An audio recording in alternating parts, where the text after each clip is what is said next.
ഇന്ന് നമുക്കൊരു അടിപൊളി ഈവനിങ് സ്നാക്സ് ആയാലോ?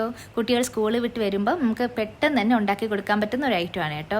ആദ്യം തന്നെ ബ്രെഡ് എല്ലാം നമ്മൾ ഈ പാനിൽ വെച്ചൊന്ന് ടോസ്റ്റ് ചെയ്തതിന് ശേഷം ഇതേപോലെ ചെറിയ പീസുകളായിട്ടൊന്ന് കട്ട് ചെയ്ത് മാറ്റി വെച്ചോ. എന്നിട്ട് നമുക്ക് അടുപ്പിലേക്ക് ഒരു പാൻ വെച്ച് അതിലേക്ക് കുറച്ച് ബട്ടർ ഇട്ട് ചെറുതായി അരിഞ്ഞ വെളുത്തുള്ളിയും സവാളയും ആവശ്യത്തിനുള്ള ഉപ്പും ഇട്ട് ജസ്റ്റ് ഒന്ന് വഴറ്റിയെടുത്തതിന് ശേഷം ഞാൻ അതിലേക്ക് കുറച്ച് വെജിറ്റബിൾസും കൂടി ചേർക്കുന്നുണ്ട് കേട്ടോ. കുറച്ച് ക്യാബേജും ടൊമാറ്റോയും ക്യാപ്സിക്കും ഇട്ട് നല്ലതുപോലെ മിക്സ് ചെയ്തതിന് ശേഷം ഒന്ന് മൂടി വെക്കാം. എന്നിട്ട് നമുക്കിതിലേക്ക് കുറച്ച് പൊടികളും കൂടി ചേർത്ത് കൊടുക്കാം. കുറച്ച് മുളക് പൊടിയും കുറച്ച് ചിക്കൻ മസാലയും ഗരം മസാലയും കുരുമുളക് പൊടിയും ചേർത്ത് നല്ലതുപോലെ ഒന്ന് മിക്സ് ചെയ്തതിന് ശേഷം ഇതൊരു സൈഡിലോട്ടൊന്ന് മാറ്റി വെച്ചോ. എന്നിട്ട് നമുക്ക് മറ്റേ സൈഡിൽ കുറച്ച് ബട്ടർ ഇട്ടിട്ട് അതിലേക്ക് മുട്ടയും പൊട്ടിച്ചൊഴിച്ച് കുറച്ച് ഉപ്പ് ഇട്ട് ഇതൊന്ന് ചിക്കി എടുത്തതിന് ശേഷം ആ വെജിറ്റബിൾസുമായിട്ട് നല്ലതുപോലെ മിക്സ് ചെയ്തതിന് ശേഷം ഇതിലേക്ക് കുറച്ച് ടൊമാറ്റോ സോസും സോയാ സോസും ഒഴിച്ച് നല്ലതുപോലെ ഇളക്കി യോജിപ്പിച്ച് നമുക്ക് ആവശ്യത്തിനുള്ള വെള്ളം ഒഴിച്ച് നമ്മൾ മുമ്പ് കട്ട് ചെയ്ത് വെച്ചിരുന്ന ബ്രെഡ് പീസില്ലേ അതും കൂടി ഇതിലേക്ക് ചേർത്ത് നല്ലതുപോലെ ഇളക്കി യോജിപ്പിച്ചിട്ട് ഞാൻ കുറച്ച് ചീസ് ചേർത്ത് കൊടുക്കുന്നുണ്ട്. ഇത് ഓപ്ഷനിലാണ്, വേണമെങ്കിൽ ചേർത്താൽ മതി. എന്നിട്ട് നമുക്കിതൊന്ന് മൂടി വെച്ച് കുറച്ച് മല്ലിയിലയും തൂക്കി നല്ലതുപോലെ ഇളക്കി യോജിപ്പിച്ചാൽ നമ്മൾ അടിപൊളി ഈവനിങ് സ്നാക്സ് റെഡി ആയിട്ടുണ്ട്. എല്ലാവരും ഒന്ന് ട്രൈ ചെയ്ത് നോക്കണേ.